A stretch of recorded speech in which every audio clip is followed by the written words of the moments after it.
Аллилуйя, слава Богу! Замечательно! Дорогие мои, сегодня особый день, который Бог очередной раз хочет тебя благословить. Скажите со мной, Бог хочет меня благословить.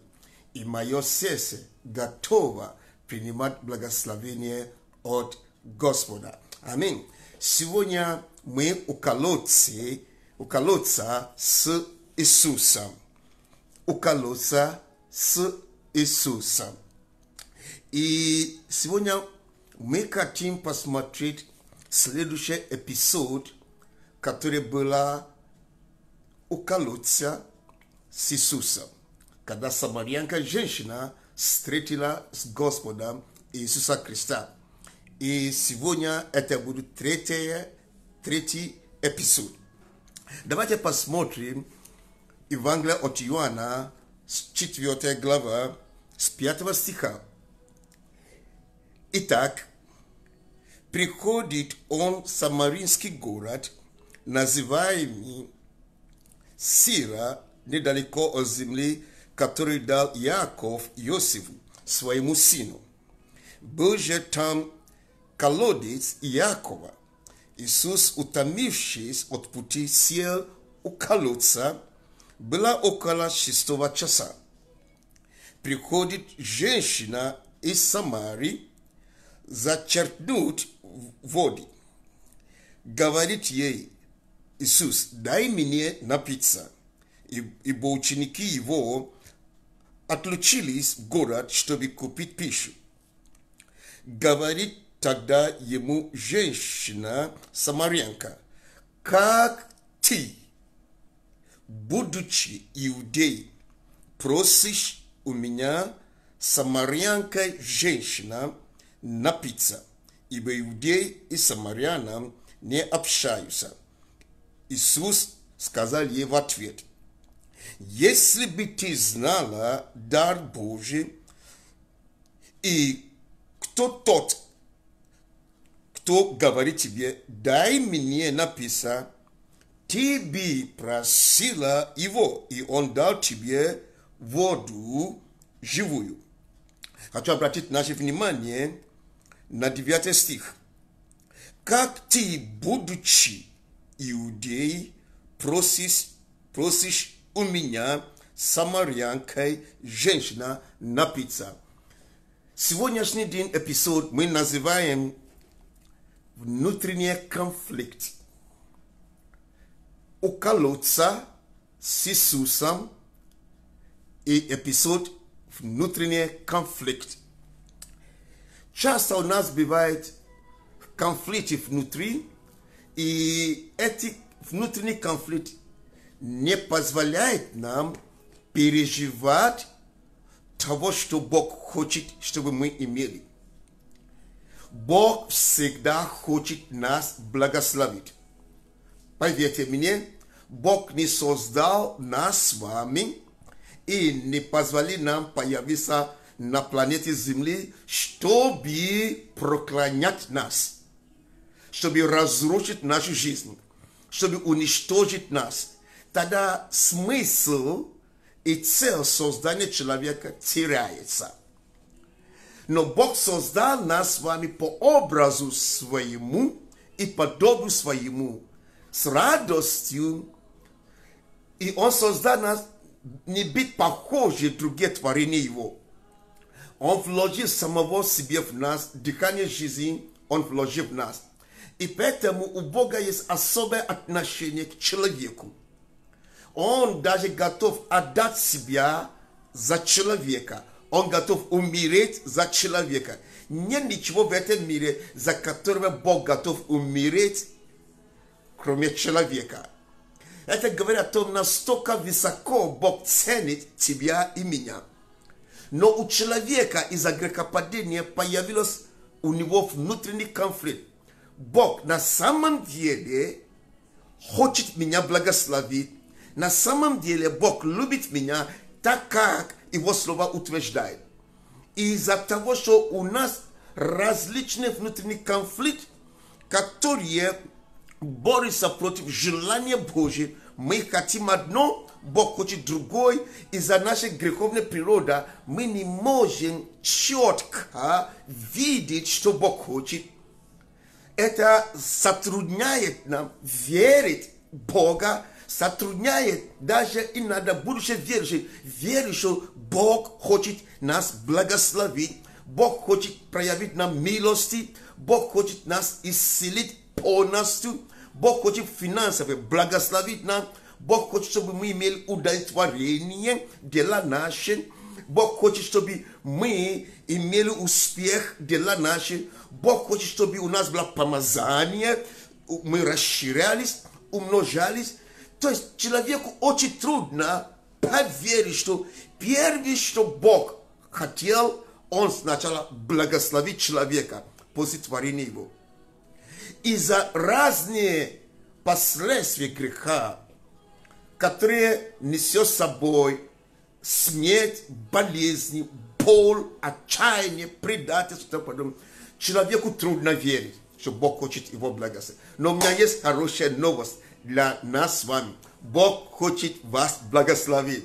Скажите, жена, аминь, мой Бог хочет меня благословить. Когда? Сегодня.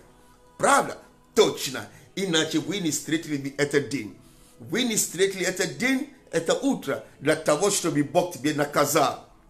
Он хочет вас благословить. И вот, так эта женщина, тот день, для нее может быть неожиданно, встречает человека, иудеи, у колодца. Она не первый раз там побывала, но встречается с человеком, который отличался как-то от нее по определенным признакам. Первое, религиозным признакам, национальный конфликт и личный конфликт, который у нее, возможно, был. У нее же было много мужчин в своей жизни, и она, это народ, она из народа, который иудеи или евреи не принимаются по разным факторам. Это исторические события влияют на ее сегодняшний день или нынешний день жизни, что она была ослеплена этими внутренними конфликтами настолько, что она не знала, кто разговаривал с ней в тот момент. Поэтому сегодняшний день наша тема в этом эпизоде внутренний конфликт. Мы хотим посмотреть некоторые факты. Кто такой самарян или самарянка женщина? У них начало было еврейское происхождение, и они живут в регионе Палестины. Если вы обратили внимание, 5 стих, там упоминаются две личности, Иаков и Иосиф. Из Иакова вышел народ израильского. Иаков купил землю в этот час Самарии. Значит, часть основы Самарии были Иаков. Иаков там жил и подарил Иосифу, сыну своему любимому. Иосиф тоже там жил. Это значит, народ иудеи, евреи жили на этой земле. И Иаков был человек авторитетный, то есть духовный авторитет, уважаемая личность. И из него вышел народ, как Бог обещал, еврейский или иудейский. И смотрите, или израильского народа. Они там делали то, что Иаков делал, поклонялись Богу. Пока ассирийский царь 677 году до рождения Господа нашего Иисуса Христа не прислал определенный народ туда, перевел народ из Вавилона, Кути, Ави, Эмафа и Сипавайма. Это народ, который пришли, начали строить висоты, то есть место для идолопоклонства, и начали смешиваться с израильского народа, и начали убивать иудеи, чтобы захватить эту территорию. У них были жестокость, они запустили львы, которые убивали их, и не поклонялись Богу. И иудеи жаловались ассирийскому царю, что эти люди не во благо нам. И царь решил отправить священник, чтобы учить людей верить в Бога иудейский. Но это не получилось так, как бы хотел сам народ, и так же, как хотел этот царь. Потом они начали смешиваться и рождать детей. Поэтому люди, чистые иудеи, видели, что самаряне – это смешанный народ. Вы поняли? Это смешанный народ, который трудно принимать. Первый, они с людьми, которые они смешались, были жестоки.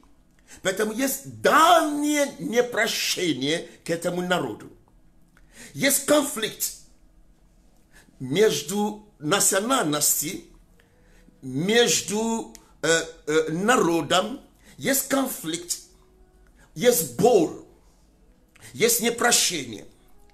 И поэтому, когда вы заметили, Иисус рассказывал о притче «Добрый самарянин», который встретил человека, который шел из Иерусалима в Иерихон, и по пути нападали на него, его избивали. Евангелие от Луки, 10 глава, 30 стиха по 37, мы замечаем, что два человека встретились с этим человеком из Иерусалима, направляющий Иерихон, и разбойники нападали, сбили его, отобрали все у него. Первый человек, Иисус рассказал, священник. Второй человек, левит, то есть служитель в храме. Он дал понять, что он пришел уладить этот внутренний конфликт между народами. И дает притчи, что самаряне, он не назвал другого народа, самаряне был добрым к этому иудеи, который попал в беду. Чтобы говорить, что есть Бог, который заинтересован избавить нас от внутреннего конфликта. И давний родовой конфликт, который нам передали годами. О, аллилуйя. Потому что этот внутренний конфликт не дает нам видеть, что Бог хочет делать сейчас. Когда присутствие Божье есть с нами, и надо из-за этого внутреннего конфликта, и надо убивать неверие, недоверие, непрощение, не позволять нам увидеть, что Бог присутствует с нами и хочет благословить нам.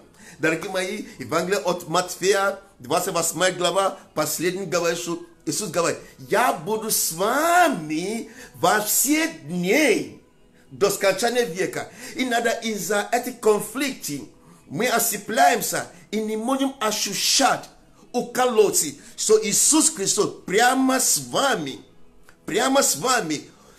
у вашего колодца, прямо где вы живете дома, там, где вы работаете, там, где вы трудитесь, что сегодня Бог хочет вас благословить у колодца вашего города, у колодца вашего служения и призвания. Бог хочет тебе благословить с небесными благословениями. Аллилуйя. И вот мы увидели, что внутренний конфликт мешает нам исцелиться, мешает нам освобождаться. И часть из внутреннего конфликта – это религиозные преданности, которые мы получили. Если мы читали внимательно, мы поняли вопрос этой женщины. И там, где Иисус находился у колодца Якова. У Якова было имущество, которое он передал в наследство сыну своему. И Иисус специально остановился в этот предмет колодца, который имеет глубокое значение для самарян. Почему? Из-за высокого уважения к Якову они отождествляли себе к Якову, который есть основание народа иудейского. Но иудеи не принимали их как часть корней этого народа, как часть корней их, из-за конфликт определенный. потому что те поклонялись идолами, смешивались с другими народами, и иудеи считают, что они нечисты. И вот, поэтому она задала вопрос, как ты, будучи иудей, просишь у меня кто? Самарянка. Между нами невозможно установить мир, но Иисус приходит, чтобы быть благословение, чтобы мы имели мир. Аллилуйя от Бога. Он пришел показать нам Бога Отца. Он пришел показать нам, что есть любовь, которая сокрушает внутренний конфликт. Есть любовь, которая сокрушает неверие. Есть любовь, которая сокрушает всякое камень преткновения и стены, которые стоят между расами, между народами, национальностями, странами, между кожами, цвет кожи. Есть любовь, которая выше всего этого. Есть любовь, которая приносит прощение, исцеление, освобождение и избавляет человека от внутреннего конфликта. Аллилуйя. Скажите, жены, аминь. И сегодня Иисус хочет, чтобы ты понял, Он хочет тебя благословить. И благословение заключается в том, что не важно, сколько грехи ты согрешил, сегодня Господь может тебе простить. И спасение станет благословением для тебя. Не важно, сколько ты болеешь и как долго ты болеешь, Иисус может тебя исцелить, и исцеление будет благословением для тебя. Не важно, сколько ты переживаешь и нет мира в сердце, Господь даст тебе свой мир. И мир Божий станет для тебя благословением. Не важно, сколько ты потерпишь неудачи, Господь может тебя благословить, и ты будешь иметь благословение успеха, процветания. Не важно, как долго ты молишься об чем-то, и ничего не получается, сегодня Господь может все изменить. Главное, не дрожи за религией, не дрожи за традицией, не дрожи за обрядами, дрожи за Иисуса. Он прямо с тобой. Во все дни твоей жизни Он прямо там, где вы меня даже слышите. И Он говорит это здесь. О, если бы ты знал дар Божий. Забудь об этом конфликте. Мне не интересно этот конфликт. Мне интересно, что у Отца есть для тебя сейчас. Аллилуйя. Я не пришел из-за конфликта. Я пришел, наоборот, избавить тебя от этого конфликта. Благословляю тебя. Снимать это пелена из глаза, чтобы ты видишь, как Бог любит тебя, чем все это предание от Отца. Это конфликт. Когда Иерусалим начал строить, восстановить храм, и самаряне хотели участвовать, иудеи сказали, нет, вы не имеете ничего общего с нами. Поэтому Иисус нужно привести притчи несколько раз и говорить о самаряне. О самаряне, которые говорят, там есть добрые люди. Есть добрые люди, которые готовы жертвовать. И этим говорят, что ты, женщина, ты сегодня можешь измениться, стать добрым. Избавиться от всех внутренних твоих конфликтов. И я думаю, что и у тебя также. Чтобы рассеять всякие сомнения, как туч рассеется. Аллилуйя. Потому что сила Божья коснется вас прямо сейчас. Поэтому Иисус первый сделал предложение. Дай мне пить. Дай мне пить. Он знает, в чем переживает, что внутри этой женщины. Дай мне пить. И она начала говорить о внутренней боли, внутренний конфликт. А дай Иисусу сегодня все твои внутренние боли, религиозные, предательство, семейный боль, устроившие отношения, дисфункциональные семейные отношения, детский боль, все отвержение, всего и прочего, которое болит до тех пор, как комучка внутри и давит, отдай Иисусу у колодца твоего. Потому что сегодня Господь Иисус хочет тебя благословить. Скажи еще раз вместе со мной. Бог хочет меня благословить. Еще раз. Иисус хочет меня благословить. И хочет творить во мне чудо. Смотрите, я хочу, чтобы мы обратили внимание к нескольким людям, которые хотели благословения вместе того, чтобы долго жили с конфликтом.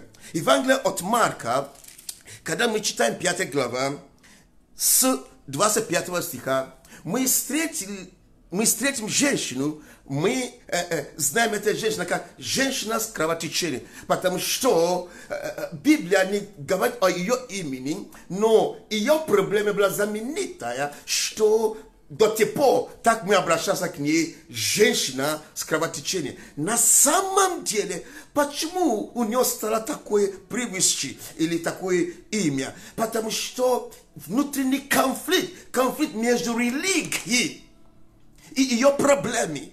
Из-за ее кровотечения она не может смело идти на том месте, где она может получить ответ. Синагогу или храм. Она не может, повторить, обратиться к священникам, как разбойник не мог получить помощь от священников и левитов. И Иисус дает нам понять, эта ситуация, женщина с кровотечением, что эта женщина имеет проблемы. Не только ее болезни, но религиозные проблемы. Ее не принимают из-за того, что у нее есть такая проблема. Но смотрите, именно к этой проблеме Иисус обращает внимание. Потому что она, имея этот конфликт внутри, сказала себе, я не хочу больше жить с этим конфликтом. Конфликт в том, что я не могу быть среди людей. Я не могу прикасаться к священникам. Я не могу обратиться за помощью. Я изолирован. Я живу отвержение. Но сегодня я положу конец. Я не хочу больше так жить. Я пойду и сломаю все правила, традиции и религии. Я пойду к Иисусу. Иисус рядом. Аллилуйя. Иисус у колодца моего. И я не могу дождаться. Я иду к Нему и прикоснусь к Нему. И я выздоровлю. И она сказала себе. Вы знаете, что конфликт внутренний делает? Заглушает нашу веру, бросает сомнения и даже ненависть к самому себе. Но когда мы преодолеваем это, вера просыпается, вера оживляется, вера обновляется, надежда воскрешается. И смотрите, что она говорит, я пойду, прикоснусь к Нему, край одежды его, и я выздоровлю. Она уже увидела себя другим человеком. Она уже не видит себя больная, мучающая и со всеми внутренний конфликт. Она видит себя прекрасная женщина, которая ходит в город и сильная, больше нет кровотечения. Аллилуйя! Потому что она заметила, что она имеет возможность быть с Иисусом, встретиться с Ним у колодца своей жизни. И вот она встречается с ней, прикасается к ней. Иисус говорит ей, дочь, вера твоя спасла тебя. Иди в мире и будь здоров от болезни твоей. Это очень важное провозглашение. Дочка моя, отождествление, что ты дитё Божие. Твоя вера победила. Скажи со мной, моя вера победит у колодца. У колодца с Иисусом моя вера победит. Моя вера даст мне иметь благословение сегодня. Поэтому верите, поверь, что Бог хочет тебе благословить. Твое благословение станет доступным вам. Второе. Мир. Из-за внутренний конфликт у нее не было мира. И у колодца с Иисусом она получила свой мир. Мир не человеческий, мир Божий. Сказал, иди с миром, иди в мире, то есть иди в покой и будь здоров. Эта фраза «будь здоров» потеряла свой смысл для многих людей. Это имеется в виду от могущей головы до подошвы ноги. Полностью здорово будьте, дух, душа и тело. Аллилуйя. Аллилуйя. Во все сферы своей существа и жизни будь здоров. И так она получила здоровье, получила мир, получила спасение. Скажите мне, это не благословение ли это? Не благословение ли это? Встреча с Иисусом изменила всю ее жизнь. Следующий персонаж. Уважаемый Иаир, труженик. Уважаемый человек среди народа иудейского. У него дочка умирает, у него внутренний конфликт. Что я буду потерять свою дочку? Второй конфликт. Я не могу ей помогать. У меня нет силы, у меня нет средства, у меня нет того, чтобы оживить свою любимую дочку. Она глаза уходит. Мне надо искать помощь. Третий конфликт. Кого я найду? Кого я найду? Кто придет мне помогать? И услышал об Иисусе. И пошел у колодца встретиться с Иисусом. Пошел к колодцу встретиться с Иисусом. И когда он увидел Иисуса, он сказал: приди ко мне домой. Ибо дочка моя умирает. О, аллилуйя. Если ты придешь, этот конфликт внутренний закончится. У меня не будет потери. Любимая дочка оживет. И я знаю, все изменится. Итак, Иисус приходит к нему домой. И по дороге конфликт становится серьезным. Встречается с ними люди из дома его, служащие, и говорят: дочка умерла, не утруждает Иисуса, Господина. Иисус смотрит на него, увидел, что конфликт стало еще сильнее, переживание стало еще. Надежда уже полностью уже храняется. Иисус сказал: Яир, не бойся, но только верь. Твоя вера победит внутренний конфликт и сомнения сегодня. Потому что я хочу благословить тебя, и твою дочку, и твою семью. И это благословение заключается в том, что дочка вернется к тебе, это благословение. Твой ребенок не умрет раньше времени, это благословение. Ты не будешь хранить твоих детей, это благословение. И твоя дочка будет жить, это благословение. Она будет кушать, и это благословение. И она будет здоровая, это благословение. Аллилуйя. Я хочу отдать тебе семейное благословение, здоровье и мир, и долголетнее житие. Иисус приходит в доме Яиры, обращается к мертвой девушке и говорит: Талифа куми. То есть, дочка, девица, тебе говорю, встань. И она встала и сказала: дай ей кушать. И конфликт у Яира закончила. Прямо у колодца с Иисусом все вопрос решилось. И сегодня я хочу, чтобы вы знали, есть достаточно помазания у колодца с Иисусом.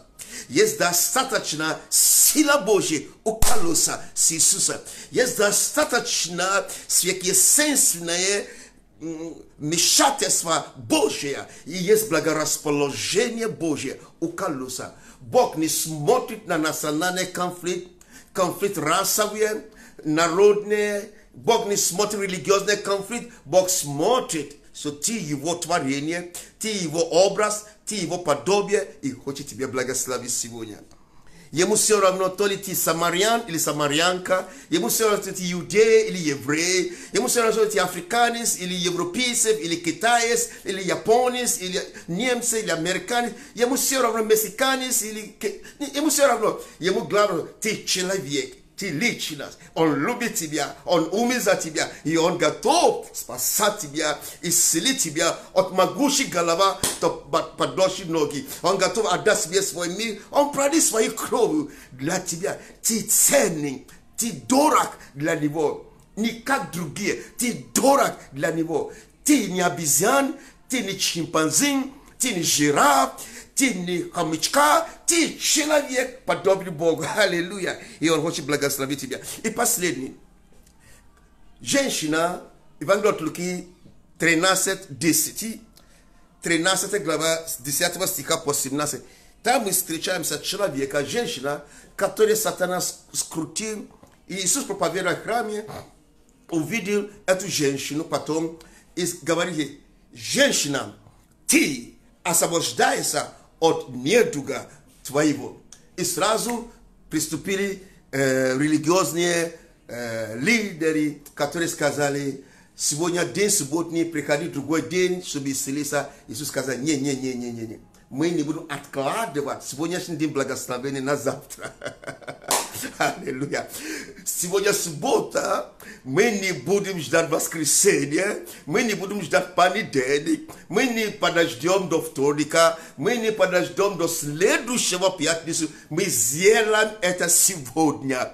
Мы сделаем это сегодня. Скажите, я приму свое благословение сегодня. Я не готов откладывать свое спасение, свое исцеление, свое чудо, свою свободу. Я не готов сегодня откладывать на завтра. Завтра всегда буду завтра. Сегодня я укололся с Иисусом. Иисус сказал, нет, ребята, так не подойдет. Мы сделаем это сегодня. Женщина, сегодня ты освобождаешься от недугов твоего. Ты освобождаешься. Неважно конфликт между этими священниками, неважно, что они внутри варят, мне все равно. Я Бог, и я определил, кого благословить и когда благословить. И сегодня я пришел к тебе, женщина, которую сатана скрутил 18 лет. Иисус сказал, хватит, сатана, хватит издеваться на мою дочку, потому что Иисус назвал дочка Авраама. Это человек высокое уважение глаза Божьи.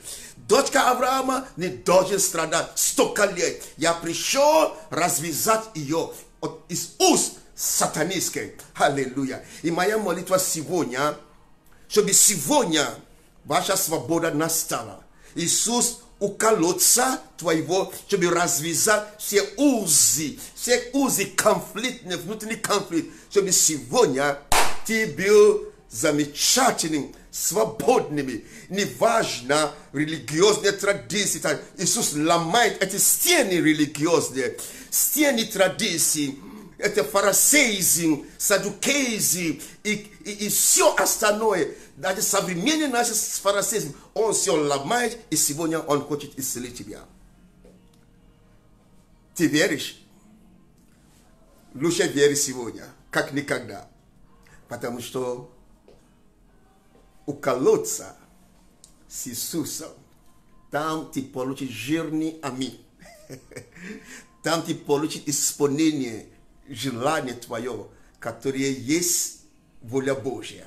Это воля Божья, чтобы ты был благословен. Видите, настолько дьявол обманут людей, что Бог нас не хочет благословить. Мы всегда видим наказание, мы всегда видим страдания. Это последствия грехопадения. Это стала природа человека. И человек привык к этому, что ему стало и надо нравиться, страдать. И даже когда помощь приходит, он не верит, что помощь это реально, начинает сомневаться. Иисус пришел из неба, чтобы сказать нам, что он реальный. Бог воплотил. И он дотипал здесь. И я напомню вас. Запомните его слова. Я с вами во все дни, включая сегодняшнего дня. Я с вами во все дни, включая сегодняшнего дня. И сегодня там, где ты находишься, представь себе, что ты уколоться с Иисусом. Я молюсь сегодня, чтобы любой внутренний конфликт, греховный конфликт, конфликт обиды, конфликт непрощения, конфликт, который внутри, что тебе действия не любили, у тебя отвержение, в школе издевались над тобой, одноклассников и тому подобное. Что бы ты ни пережил и стало конфликтом в твоей жизни, я молюсь сегодня, чтобы ты освобождался от этих конфликтов во имя Иисуса Христа. Всякие неудачи, предательства, разводы, избиение, насилие, пассивное, активное. Что бы ты ни пережил сегодня, моя молитва, вы освобождаетесь от этой проблемы во имя Иисуса Христа. Если ты болен, мы имели представителей здесь, которые получи полное исцеление от 12-летнего кровотечения. И женщина полная исцелилась от 18-летней дьявольской сатанинской узы. Аллилуйя. Поэтому, чтобы сатана не способен арестовать вас, докучать вас и угнетать вас, сегодня это ваш день. Будь свободен и будьте в мире Божьем. И будьте здоровы. И будьте счастливы. И да благословение Божье не сходится на вас, как ливень дождя во имя Иисуса Христа. Просто да Господь окунет вас и погружает вас в Его присутствие и благословение. Я люблю вас. С вами был Самсон Ачампо. У колоссе с Иисусом. Шалом. С миром Божьим. Увидимся завтра в это же время. 7:30. Пригласите ваших друзей на ваши контакты. Пригласите ваши семьи. Садитесь. Давайте пообщаемся у колоссе с Иисусом. С миром Божьим.